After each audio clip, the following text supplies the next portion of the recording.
آداب زندگی۔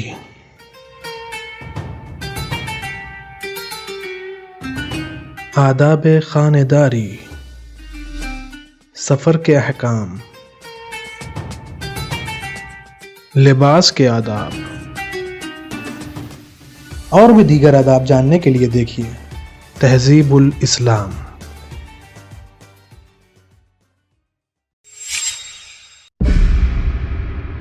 اعوذ باللہ من الشیطان الرجیم، بسم اللہ الرحمن الرحیم۔ ناظرین کرام، السلام علیکم۔ ایک مرتبہ پھر تہذیب الاسلام کے اس نئے ایپیسوڈ میں آپ سب کو خوش آمدید کہتے ہیں۔ پچھلے ایپیسوڈ میں برادران ایمانی کے حقوق کے بارے میں جانا تھا۔ آج کے اس ایپیسوڈ میں ان حقوق کا بیان جو مومنوں کے ایک دوسرے پر ہیں اور مخلوق خدا کے ساتھ نیک سلوک کرنے کو بیان کریں۔ بے سند معتبر منقول ہے کہ معلّہ ابن خنیس نے حضرت امام جعفر صادق علیہ السلام سے دریافت کیا کہ مسلمان کا حق مسلمان پر کیا ہے؟ فرمایا کہ 7 حق ہیں کہ ان میں سے ہر ایک واجب ہے۔ کہا کیا ہیں؟ فرمایا مجھے خوف ہے کہ تجھے ان کا علم ہو جائے اور تو ان پر عمل نہ کرے اور ان کی رعایت نہ کر۔ پھر اس کے مصر ہونے پر ارشاد فرمایا، اول سب سے آسان اور سب سے پہلا حق یہ ہے کہ جو چیز تم اپنے واسطے پسند کرتے ہو اس کے لیے بھی پسند کرو، اور جو اپنے لیے پسند نہیں کرتے اس کے لیے بھی پسند نہ کرو۔ دوسرے اس کے غصے سے بچو اور اسے خوش رکھو، اور جو کچھ وہ حکم دے اسے مانو۔ تیسرے جان، مال، زبان، ہاتھ اور پاؤں سے اس کے مددگار رہو۔ چوتھے اس کے لیے بے منزلہ آنکھ اور رہبر اور آئینے کے ہو۔ پانچویں اگر وہ بھوکا ہو تو تم بھی کھانا نہ کھاؤ، اگر پیاسا ہو تو تم بھی پانی نہ پیو، اور اسے لباس کی ضرورت ہو تو تم بھی کپڑا نہ پہنو۔ ساتویں اگر وہ تمہیں کسی کام کرنے کے لیے قسم دے بجا لاؤ، اور اگر وہ تمہیں اپنے مکان پر کھانا کھانے کے لیے بلائے تو قبول کر لو، اور اگر بیمار ہو جائے تو اس کی عیادت کرو، اور اگر مر جائے تو اس کی تجہیز و تکفین میں شریک ہو، اور اگر تمہیں یہ معلوم ہو کہ اسے کوئی حاجت ہے تو اس کے ذکر کرنے سے پہلے تم اس کی حاجت روائی میں پیش قدمی کرو۔ ان باتوں سے اسے تمہاری اور تمہیں اس کی سچی محبت ہو جائے گی۔ دوسری حدیث میں فرمایا کہ مومن کا حق ادا کرنے سے بہتر کوئی عبادت خدا تعالیٰ کے نزدیک نہیں ہے۔ بے سند حسن حضرت امام جعفر صادق علیہ السلام سے منقول ہے کہ مومن کا اپنے مومن بھائی سے وعدہ کرنا ایسی نذر ہے جس کا کفارہ ہی نہیں، اور جو شخص مومن سے خلاف وعدگی کرتا ہے اس نے خدا تعالیٰ سے خلاف وعدگی کرنے کی ابتدا کی اور غضب الہی کا مورد ہوا۔ دوسری حدیث میں جناب رسول خدا صلی اللہ علیہ وآلہ وسلم سے منقول ہے کہ جو شخص خدا اور قیامت کے دن پر ایمان لایا ہے اسے چاہیے کہ اپنے عہدوں کو پورا کرے۔ بہت سی معتبر سندوں سے حضرت رسول خدا صلی اللہ علیہ وآلہ وسلم سے منقول ہے کہ مومن کے مومن پر 7 حق واجب ہیں۔ اول یہ کہ سامنے اس کی تعظیم کرے، دوسرے یہ کہ اس کی محبت اس کے دل میں ہو، تیسرے یہ کہ اپنا مال اس کے کام میں صرف کرے، چوتھے اس کی غیبت کرنا اپنے لیے حرام سمجھے، پانچویں جب وہ بیمار ہو تو عیادت کو جائے، چھٹے جب وہ مر جائے تو اس کے جنازے پر حاضر ہو، ساتویں اس کے مرنے کے بعد اس کی نیکیاں ہی نیکیاں بیان کرے۔ بسند حسن حضرت امام محمد باقر علیہ السلام سے منقول ہے کہ اپنے مسلمان بھائی کو دوست رکھو، اور جو چیزیں تم اپنے لیے پسند کرتے ہو کے لیے بھی پسند کرو، اور جو اپنے لیے پسند نہیں کرتے اس کے لیے بھی پسند نہ کرو۔ جب تمہیں کسی چیز کی ضرورت ہو تو اس سے مانگو، اور جب وہ تم سے مانگے اسے دے دو، اور جو اچھی بات ہے اسے نہ چھپاؤ تاکہ وہ تم سے بھی نہ چھپائے۔ بے وقت ضرورت اس کے مددگار بنے رہو تاکہ وہ بھی تمہارا مددگار ہو۔ پیٹھ پیچھے اس کی عزت کرو، اور جب وہ سفر سے آئے تو اس کی ملاقات کو جاؤ، اور ہر طرح اس کی عزت و حرمت کرتے رہو، کیونکہ تم اور وہ حقیقتاً جدا نہیں ہو۔ اگر وہ تم سے خفا ہو جائے تو جب تک اس کا دل صاف نہ ہو جائے جدا نہ ہو۔ اگر اسے نعمت خدا کی طرف سے ملے تو تم شکریہ ادا کرو، اور اگر اس پر کوئی بلا نازل ہو تو اس کی امداد کرو، اور پہلے سے زیادہ اس کے ساتھ محبت و مہربانی کرو۔ حضرت امیر المومنین علیہ السلام سے منقول ہے کہ مسلمان کے مسلمان پر 6 حق ہیں۔ اول جب اس کے پاس پہنچے تو سلام کرے، دوسرے جب وہ بیمار ہو جائے تو اس کی عیادت کرے، تیسرے جب وہ چھینک لے تو اس کے لیے دعا کرے، چوتھے جب وہ مر جائے تو اس کی تجہیز و تکفین میں شریک ہو، پانچویں جب وہ ضیافت میں بلائے تو قبول کرے، چھٹے جو چیز اپنے لیے چاہتا ہے اس کے لیے بھی پسند کرے، اور جو اپنے لیے مکروہ جانتا ہے اس کے لیے بھی برا جانے۔ بے سندہائے معتبر حضرت رسول خدا صلی اللہ علیہ وآلہ وسلم سے منقول ہے کہ جس شخص کی صبح اس حالت میں ہو کہ اسے مسلمانوں کے کسی کام کی فکر نہ ہو تو وہ مسلمان نہیں ہے، اور جو شخص یہ آواز سنے کہ کوئی مسلمان یہ کہہ کر فریاد کرتا ہے کہ اے مسلمانوں میری فریاد کو پہنچو، اور اس کی امداد نہ کرے تو وہ مسلمان نہیں ہے۔ فرمایا مجھے سب سے زیادہ اس شخص سے محبت ہے جس سے لوگوں کو نفع زیادہ پہنچتا ہے۔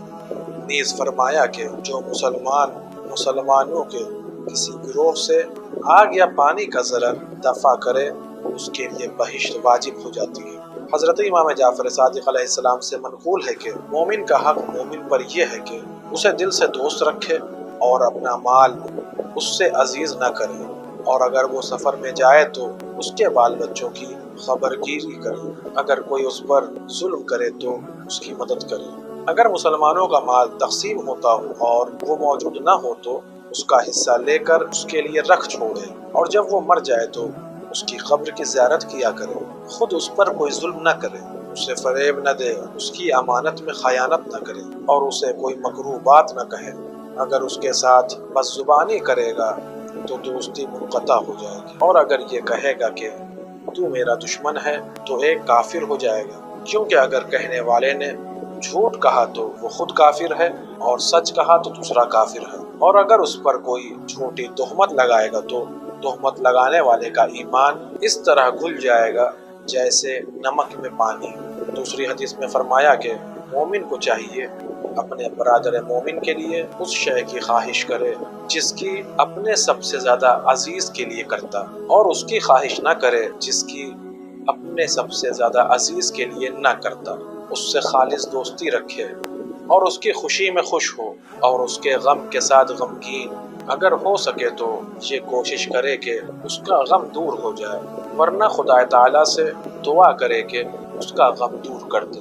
ایک اور حدیث میں منقول ہے کہ کوئی شخص حضرت امام جعفر صادق علیہ السلام کی خدمت میں آیا، آپ نے اس سے دریافت فرمایا کہ تو نے اپنے بھائیوں کو کس حال میں چھوڑا ہے؟ عرض کی اچھی حالت میں چھوڑا ہے۔ فرمایا جو ان میں امیر ہیں وہ کچھ غریبوں کے حال کی طرف متوجہ ہوتے ہیں۔ عرض کی بہت کم۔ فرمایا عمرا غریبوں کی ملاقات کو کس قدر جاتے ہیں؟ عرض کی کم۔ عمرا غریبوں کے ساتھ سلوک کتنا کرتے ہیں؟ عرض کی اتنا کم جس کا عدم وجود برابر ہے۔ فرمایا پھر وہ ہمارے شیعہ ہونے کا دعویٰ کیوں کرتے ہیں؟ دوسری حدیث میں فرمایا کہ نیک لوگوں کے دوست بن جاؤ، ایک دوسرے سے سب للہ دوستی کرو، اور جب باہم ملاقات کرو اور ایک جلسے میں بیٹھو تو ہمارے دین اور ہماری احادیث کا ذکر کرو۔ حضرت امام محمد باقر علیہ السلام سے منقول ہے کہ مومن پر واجب ہے کہ مومن کے 70 کبیرہ گناہوں کی عیب پوشی کرے۔ حضرت امام جعفر صادق علیہ السلام سے منقول ہے کہ مومن پر واجب ہے کہ ظاہر و باطن مومن کا خیر خواہ رہے۔ دوسری حدیث میں فرمایا کہ تم پر مخلوق خدا کی خیر خواہی لازم ہے، کیونکہ خدا کے نزدیک اس سے بہتر کوئی امر نہیں ہے۔ یہاں سے ایک نیا لیسن شروع ہوتا ہے، مومن کی حاجت روائی کرنا، ان کے کاروبار میں کوشش کرنا اور ان کو خوش کرنا۔ صحیح حدیث میں حضرت رسول خدا صلی اللہ علیہ وآلہ وسلم سے منقول ہے کہ جس نے ایک مومن کو خوش کیا اس نے مجھے خوش کیا، اور جس نے مجھے خوش کیا اس نے خدا کو خوش کیا۔ معتبر حدیث میں حضرت امام محمد باقر علیہ السلام سے منقول ہے کہ مومن سے بتبسم پیش آنا نیکی اور اس کی گرد جھاڑ دینا نیکی ہے، اور مومنوں کو خوش کرنے سے زیادہ کوئی عبادت خدا کو پسند نہیں۔ دوسری حدیث میں فرمایا کہ خدا تعالیٰ نے حضرت موسیٰ علیہ السلام کو خطاب کر کے فرمایا کہ اے موسیٰ کچھ بندے میرے ایسے بھی ہیں کہ ان کو نہ فقط بہشت عطا کروں گا بلکہ ان کو بہشت کا حاکم مقرر کروں گا۔ حضرت موسیٰ علیہ السلام نے عرض کی کہ پروردگار وہ کون لوگ ہیں؟ ارشاد ہوا کہ وہ مومن جو مومنوں کو خوش کرے۔ پھر انہی حضرت نے فرمایا کہ موسیٰ علیہ السلام ایک ظالم بادشاہ کے ملک میں رہتے تھے، اور وہ ان کو تکلیف پہنچانے کے در پہ تھا۔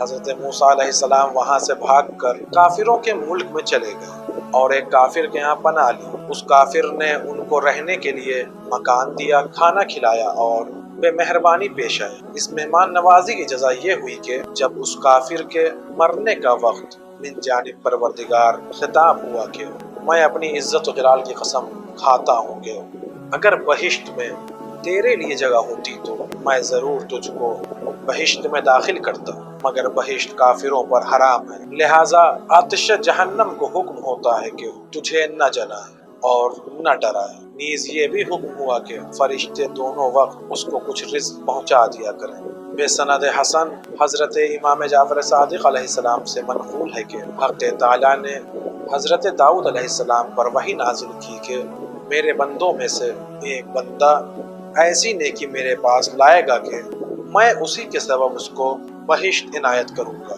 حضرت داؤد علیہ السلام نے دریافت کیا کہ پروردگارہ وہ نیکی کون سی ہے؟ فرمایا کسی بندہ مومن کو خوش کرنا، گویا بذریعہ یہ ایک دانہ خرما ہی کے، گویا بذریعہ یہ ایک دانہ خرما کے ہی ہو۔ داؤد علیہ السلام نے عرض کی کہ خدا بندہ جو تجھ کو پہچان لے اسے کسی طرح تجھ سے نا امید ہونا سزاوار نہیں ہے۔ آج کے اس ایپیسوڈ میں بس اتنا ہی، انشاءاللہ اگلے ایپیسوڈ میں پھر ملاقات ہوگی، تب تک کے لیے شکریہ، خدا حافظ۔ سدرة منتهى